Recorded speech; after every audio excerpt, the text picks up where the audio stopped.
Hello friend, अभी study IQ में आप सभी का स्वागत है। तो फ्रेंड, आज हम बात करेंगे कि आपकी जो आरआरबी की तरफ से एएलपी की और टेक्नीशियन की वैकेंसी जो आने वाली है। आप सभी को पता है कि रोजगार मेला के तहत रेलवे में काफ़ी वैकेंसी खाली हैं, तो उसका पूरा नोटिफिकेशन पहले भी आया था। तो पूरे चांसेस हैं कि आपकी जो एएलपी की वैकेंसी हैं, लगभग मार्च के फर्स्ट वीक में आने के पूरे पूरे चांसेस हैं। तो देखिए, तो इससे पहले मैं आपको बताना चाहूँगा कि जो आपकी वैकेंसी 2018 में एएलपी की आई थी, उस टाइम क्या आपकी आपका क्वालिफिकेशन मांगा था, कैसा पैटर्न था और लगभग कितनी सीटें आई थी, तो उसके बेस पे हम बात करेंगे, जिससे आप अपने जो 2-3 महीने अब हैं, इनमें लगभग 2 महीने हैं, इनमें आप तैयारी कर सकते हैं। तो उस बेस पे मैंने आपके लिए ये वीडियो बना रहा हूँ। तो देखिए, इसमें काफ़ी अच्छी वैकेंसी आई थी। ये आपका नोटिफ़िकेशन लगभग फरवरी के लगभग आया था 2018 में। तो अब सबसे बड़ी बात है कि वैकेंसी आने के चांसेस देखिए, लगभग 4 साल होने हो गए हैं लगभग। तो 4 साल में वैकेंसी एक बार भी नहीं आई है। तो इसलिए पूरे-पूरे चांसेस हैं कि एएलपी की वैकेंसी आने के चांसेस। दूसरा है कि स्टाफ की बहुत कमी है।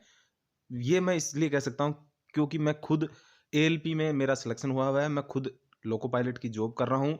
तो हमें खुद को पता है कि कितना हमारे यहाँ कितना स्टाफ वो हो रहा है, कितना स्टाफ की कमी है। तो 4 साल में रेलवे का काम बढ़ा है तो उनके पास स्टाफ की कमी है। और जो वर्कर काम कर रहे हैं उनको बहुत ही उनके ऊपर बर्डन है काम करने का, तो इसलिए वैकेंसी और जो जो टेक्नीशियन कैंडिडेट थे उनके सबके प्रमोशन हो रहे हैं। तो इसलिए पूरे पूरे चांसेस हैं कि आपकी वैकेंसी इस बार 2023 में मार्च तक आपकी वैकेंसी आएगी। तो इसलिए मैं आपको इस बेस पे बता रहा हूँ और आगे भी हम एएलपी के बारे में बात करेंगे। जो भी आपकी इंपॉर्टेंट बातें होंगी, क्योंकि मैंने खुद ने सिलेक्शन लिया है, कैसे क्या क्या करना है आपको पूरा डिटेल से मैं बताऊंगा। यदि आप चैनल पे पहली बार आए तो चैनल से जुड़ जाइएगा। तो देखिए, ये आपका CEN 01 2018 आपका ये नोटिफिकेशन था। इसमें आपकी एएलपी की वैकेंसी थी और लगभग आपकी जो वैकेंसी इसके अंदर 60,000 के लगभग वैकेंसी थी। बाद में पहले वैकेंसी कम आई थी क्योंकि पहले वैकेंसी 26,000 थी और बाद में एक नोटिफिकेशन और डाला और उसके बाद वैकेंसी बढ़ा दी गई। ये आपका सबसे इम्पोर्टेंट बात, आपकी जो विजिबिलिटी होनी चाहिए, आपका जो स्टैंडर्ड मेडिकल स्टैंडर्ड होना चाहिए। तो आप सभी को बता दूं कि एएलपी के लिए आपका जो मेडिकल स्टैंडर्ड A1 होना चाहिए। कहने का मतलब है कि आपके चश्मा नहीं होना चाहिए, 6/6 आपकी आंखें होनी चाहिए।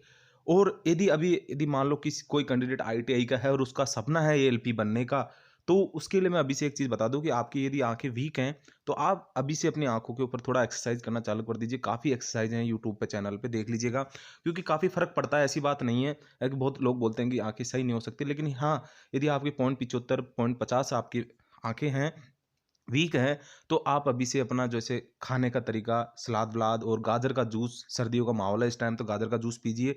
और जैसे जब भी आंखें के लिए जो चीज़ें सही हैं वो चीज़ करिए, तो काफ़ी फ़र्क पड़ता है इस चीज़ों का, तो आप करिए। इसके बाद फिर और इस चीज़ पे हम बाद में बात करेंगे आगे। और उसके बाद जो ये B1 B2 और C1 है, ये सब आपके टेक्नीशियन के लिए है। एएलपी के लिए आपको A1 होना जरूरी ही है, ये मस्ट है।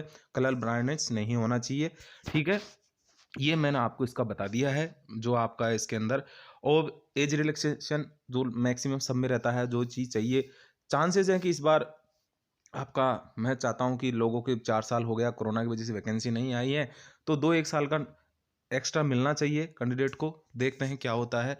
लेकिन जैसे ST SC को 5 साल का है और आपका OBC नॉन क्रिमिनल को 3 साल का है और अदर कैंडिडेट है उनको आप देख सकते हैं, ठीक है। उसके बाद आपका जो मेन है फीस रहेगी। ये फीस रेलवे ने कुछ मतलब पिछले कुछ नोटिफिकेशन से ही बढ़ाने लगा, नहीं तो पहले इतने फीस नहीं रहती थी। लेकिन ये एग्ज़ाम देने के बाद आपको जैसे जनरल में है तो आपको 400 रुपये वापस कर दिए जाते हैं और इधर आपको 250 रुपये ST SC और जैसे फीमेल वीमेल को पूरे 250 रुपये वापस कर दिए जाते हैं। अब देखिएगा आगे और बात करते हैं इसके अंदर मेन जो इम्पोर्टेंट है आपके लिए। तो कैंडिडेट इसमें आप तैयारी लग जाइए, काफ़ी आपका इतना हार्ड पेपर नहीं आता है। सिलेबस की बात करते हैं, देखिएगा सिलेबस की बात करते हैं हम, क्या सिलेबस रहता है इसके अंदर। तो सबसे बड़ी बात इसके अंदर देखिए, सबसे इम्पोर्टेंट ये है कि आपको ज़्यादा टेंशन लेने की ज़रूरत नहीं है। CBT 1 होगा आपका, तो उसमें आपका 1 मिनट का टाइम है। तो CBT 1 के लिए कॉमन है दोनों के लिए, एएलपी और टेक्नीशियन के लिए आपका 60 मिनट में 75 क्वेश्चन आएंगे।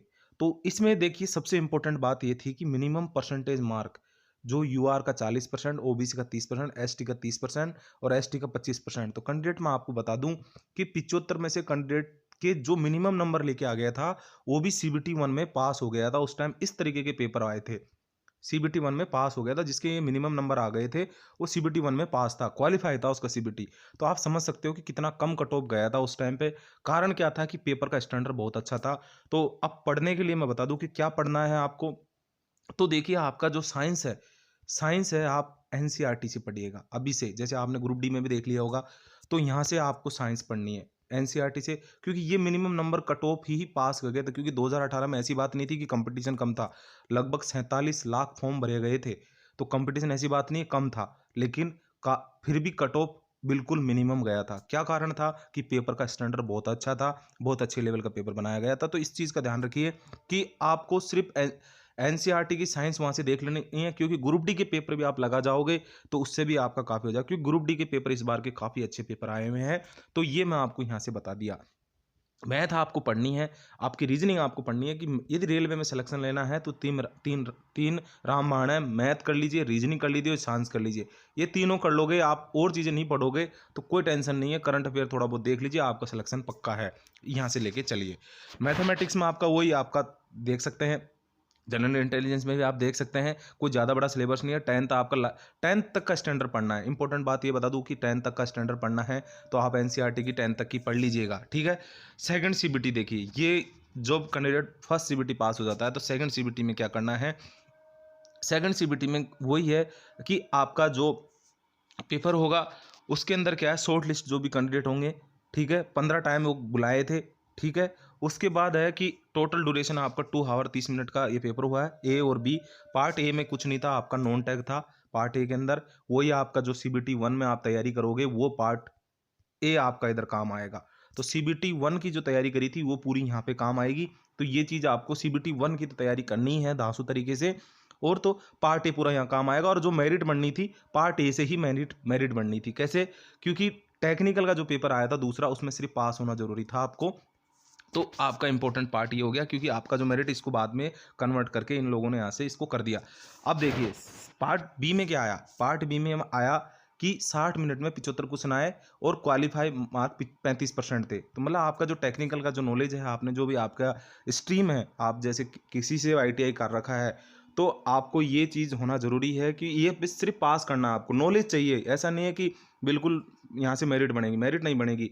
आपने आईटीआई करी है, थोड़ा थोड़ा इसको अभी से पढ़ना स्टार्ट कर दीजिए, एक एक दो दो चैप्टर, बाद में इसको बर्डन नहीं बढ़ेगा। जैसे ही आपका सीबीटी 1 हो उस टाइम पे इसको थोड़ा रोक दीजिए, लेकिन इसको थोड़ा थोड़ा इसका नॉलेज लेना जरूरी है। तो ये पास नहीं हुए तो सिलेक्शन नहीं है, उसमें कितने नंबर लेके आ जाओ, नंबर इसके नहीं जुड़ेंगे, लेकिन इसमें क्वालिफाई होना बहुत ज़रूरी है। काफ़ी कैंडिडेट के उधर अच्छे नंबर थे, लेकिन ये क्वालिफाई नहीं हुआ था, इसलिए रह गए थे।